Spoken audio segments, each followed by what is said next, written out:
Permezz ta' investiment li laħħaq il-180,000 euro, l-arti ser tkompli ssib triqita għal spazji miftuħa fil-komunità. Bħala parti mill-proġett Art in Public Spaces ser jintażlu 6 biċċiet ta' xogħlijiet artistiċi li se jitpoġġew f'6 lokalitajiet differenti.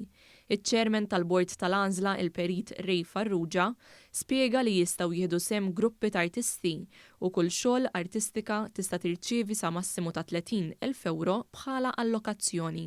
F'kull proġett aħna neżiġu li l-artist jinvolvi kemm jista' jkun il-Konsill Lokali u anke l-komunità lokali. Fatt kellna ċertu proġetti fejn anke l-komunità ħadet sehem fil-proġett. Il-Ministru għax-Xogħlijiet Pubbliċi Stefan Zrinzo Azzoppardi tenna li dawn ix-xogħlijiet ser isebbħu l-ispazji miftuħa li jitgawdew mir-residenti u l-familji. Dan huwa mezz ieħor kif inkomplu nżewġu l-ħtieġa ta' spazji miftuħa, l-embellixment fihom kif ukoll pjattaforma għall-artisti Maltin.